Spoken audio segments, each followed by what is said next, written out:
अस्सलाम वालेकुम जी, my name is doctor शिजात। आज का केस हम डिस्कस कर लेते हैं। अब मैंने जो आपके लिए केस रखा है वो बड़ा ही एक इंटरेस्टिंग केस है। ये एक पेशेंट है, मेरे फ्रेंड है, मेरे जानने वाले भी हैं, मैंने उनका भी ट्रीटमेंट किया हुआ है। उनकी जो ये भतीजी थी, ये जो फ्रेंड जिसकी मैं आपको बात कर रहा हूँ, दे कम फ्रॉम अमेरिका। उन्होंने अमेरिका से मुझसे कांटेक्ट किया। उन्होंने मुझे बताया कि मेरी जो भतीजी है, मेरे भाई की बेटी है, उसको बहुत मल्टीपल डेंटल इश्यूज हैं। शी इज 14 ईयर्स ओल्ड, 14 साल की वो बच्ची है, और फ्रंट के उसके टीथ बहुत खराब हो गए हैं। तो डॉक्टर साहब हम बहुत परेशान हैं, लड़की यंग है, पेरेंट्स बहुत वर्ried है। मोस्टली डेंटिस्ट ने कहा है कि ये दांत इसके निकालें, और जब आप निकालेंगे तो हम इसको डेंटल ब्रिज लगा दें। तो डॉक्टर साहब हम दांत नहीं निकलवाना चाहते। तो मैंने कहा यार, बात यह है कि जब तक कि मैं एक्चुअली इस बच्ची को नहीं देख लूंगा या इसको क्लिनिकली नहीं देख लूंगा, तब तक मैं आपको अपना कोई ओपिनियन नहीं दूंगा। तो वो मेरे पास आए, उन दोनों पेरेंट्स की और उनके भाई, वो भी उनके साथ अमेरिका से पाकिस्तान विजिट कर रहे थे, तो वो मेरे पास आए और उन्होंने मुझे ये अपनी उस बच्ची को साथ लेके आए। सो वो जो बच्ची थी, शी इज 14 ईयर्स ओल्ड, 14 साल की बच्ची थी। Obviously she is a school going kid. बहुत से स्कूल में बच्चे उसको बुली कर रहे थे, और ऑब्वियसली ये जो उसके दांतों की कंडीशन है, इसमें इसके पेरेंट्स और इसका अपना दोनों का मिला जुला हाल है। क्योंकि देखिए, जैसे आपके बच्चे ग्रो कर रहे होते हैं, अगर आप उनको हर मीठी चीज और स्टिकी मीठी चीजें देने लगते हैं और उसकी कोई रोकथाम ना हो, तो फिर दांतों का यही हाल होगा। सो जब मैंने देखा तो I was actually not shock, but I know I have seen this before. लेकिन this was shocking for them, because उनके लिए एक यंग बच्ची जिसकी 14 साल की उम्र है, स्कूल गोइंग बच्ची है, और आगे उसकी obviously she is going to get married. तो उनके लिए सबसे बड़ा ये इशू था कि क्या आप इन दांतों को निकलवाया जाए, क्या इसका ट्रीटमेंट है। तो मैंने जब ये देखी दांत, तो मैंने उनको ऑप्शंस दी। ऑप्शंस में, क्योंकि 13 से 14 साल से 15 साल लड़कियों में, पाकिस्तान में स्पेशली जो लड़कियां हैं, उनकी ग्रोथ जो है वो 16 टू 17 ईयर तक होती है। उसके बाद जो है वो उनके अंदर फेशियल चेंजेस या दांतों के अंदर कोई चेंजेस नहीं आती, या उनकी जितनी भी ग्रोथ हो गई होती है वो वहीं पे खत्म हो जाती है 16-17 साल की उम्र में, स्पेशली लड़कियों की। तब इन दांतों के साथ मैंने ये जो पिक्चर आपको दिखा रहा हूँ, देखिए, ये बिल्कुल ग्रॉसली केरियस है, यानी दांतों के ऊपर कीड़ा लग के और बिल्कुल खत्म हो गए। सो मैंने इसका क्लिनिकली एक जायजा भी लिया, और फिर उसके बाद हमने एक रेडियोग्राफिक जायजा भी लिया, जिसकी पिक्चर मैंने ही आपको दिखा रहा है क्योंकि उसको दिखाने का फायदा नहीं।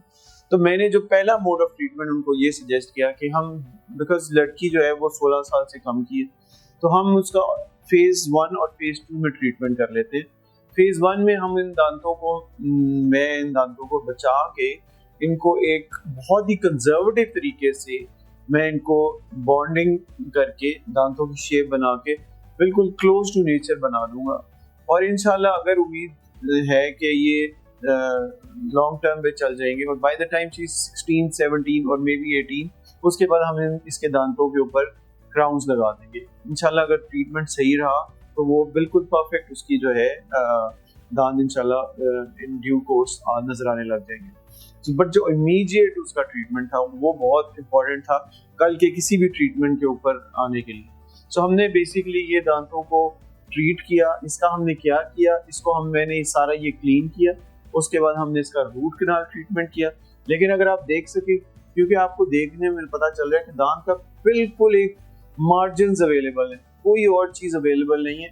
सो हमने क्या किया, हमने इनको क्लीन करके इनका रूट कैनाल ट्रीटमेंट किया। रूट कैनाल करने के बाद मैंने इन दांतों के ऊपर एक चीज होती है जिसको कहते हैं पोस्ट।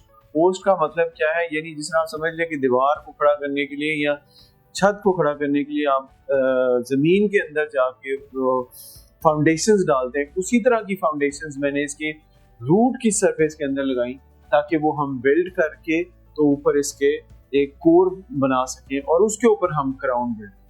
सो मैं आपको नेक्स्ट पिक्चर दिखाता हूँ। जब हमने वो ट्रीटमेंट कर लिया तो हम इस तरह की कुछ सिचुएशन में, आप देख सकते हैं ये जो लेफ्ट साइड का टूथ है उसके ऊपर तो कोई tooth surface is not available.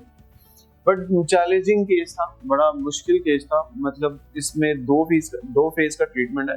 पहला फेज टू रिस्टोर, यानी उसकी जो मुस्कुराहट है या उसका जो दांत का हिस्सा है उसको वापस लाया जाए, और ताकि इतना उसको कॉन्फिडेंस और उसका दांत का स्ट्रक्चर दिया जाए ताकि वो अपने स्कूल में या अपने डेली लाइफ को as a child, as a young girl enjoy कर सके। सो हमने ये जो दूसरी पिक्चर है इसमें आप देख सकते हैं ये रूट कनाल हो गया है, इस दांत का भी हो गया और इस दांत का भी हो गया। ये इसके ऊपर टेम्परेरी फिलिंग्स हुई हुई है। उसके बाद जो हमारा नेक्स्ट फेज था वो था उसके ऊपर पोस्ट लगाना, उसके ऊपर पोर बिल्ड करना और उसके ऊपर बॉन्डिंग करना। तो मैं आपको नेक्स्ट पिक्चर दिखाता हूँ। बेसिकली ये समझ लें कि ये हमारा टोटल ट्रीटमेंट यहाँ पे स्पेशली जो फेज 1 का है वो खत्म हो गया, जिसमें हमने उसके ऊपर पोस्ट लगा दी है, हमने कोर बिल्ड कर दिया और मैंने उसके ऊपर एक डायरेक्ट बॉन्डिंग से एक उसके सामने वाले दांतों को फ्रंट टीथ का एक क्राउन भी बना दिया ताकि now this young lady can smile, वो स्माइल कर सकती है, अपने डेली के काम कर सकती है और मुस्कुरा सकती है। And she was pretty happy with a smile, even though मेरे ख्याल से इसको हमें फेज 2 ट्रीटमेंट में जाना चाहिए। By the time she is 17-18 मैंने इसको कहा कि आप मेरे पास वापस आओगे और फिर मैं आपके दांतों के ऊपर क्राउन्स लगाऊंगा और वो क्राउन बिल्कुल आपके नेचुरल टूथ की तरह लगेंगे और किसी को नहीं पता चलेगा कि आप किस सिचुएशन से गुजरी है। ये जो आपको लास्ट तस्वीर शेयर करने लगा हूँ वो इस बच्ची की है। She is all the way smiling and I hope she still comes to me and मैंने इसको क्राउन्स का कहा हुआ है। अभी हम उस एग्रीमेंट में नहीं पहुंचे कि वो बच्ची इस चीज को, वो कहती है I am pretty happy with my smile, even though मैं इस प्रीटी गर्ल की स्माइल से इतना खुश नहीं हूँ। मैंने इसको ये भी बताया है कि आपके ये जो बाकी के दांत हैं इनको भी हम थोड़ा अलाइन करें और फिर हम इनको बॉन्ड करें ताकि आपका स्माइल एक बिल्कुल हारमोनियस हो और एक बहुत खूबसूरती वाला स्माइल आपके पास आए। तो ये बच्ची अभी इस फेज से गुजर रही है। She is recently lost her mother, तो she is also thinking about that situation और वो इंशाल्लाह hopefully she will come back to me और मैं इंशाल्लाह इसके ऊपर जो बाकी ट्रीटमेंट है ताकि इसके दांतों की मजीद बेहतरी हो सके, मजीद ये कॉन्फिडेंटली स्माइल कर सके, तो इंशाल्लाह I will share that once she comes back to me. अगर मैं आपको दोनों पिक्चर्स एक साथ दिखाता हूँ, the way she came to me, जैसे वो मेरे साथ आई थी और जैसे हमने उसको ट्रीट किया, तो बेसिकली आप देख सकते हैं कि from this to this, I mean this और दिस में काफ़ी फ़र्क है मेरे ख्याल से और बहुत सी इम्प्रूवमेंट की जगह है। ग्रोइंग एज में आई थी, हमने सिर्फ यहाँ तक उसको महदूद रखा। जब हम नेक्स्ट टाइम आएंगे तो इंशाल्लाह हम आई मेक श्योर कि मैं आपके साथ वो पिक्चर्स भी शेयर करूँ और आपको दिखा सकूँ कि एक सिंपल जो है ना थोड़े से अच्छे सोच से, अच्छी कंजर्वेटिव सोच से, मिनिमल इन्वेसिव डेंटिस्ट्री की सोच से क्या कुछ हो सकता है। सो मेरा इस वीडियो का, इस डिस्कशन का कहना यही है कि जहां आप किसी नेचुरल टूथ को बचा सकें उसको बचाएं, बचा भी सकते हैं। अगर किसी को कोई इन्फॉर्मेशन चाहिए, किसी का ऐसा सिचुएशन है, तो आप हमेशा की तरह मुझसे कांटेक्ट कर सकते हैं। इंशाल्लाह I will be more than happy to help.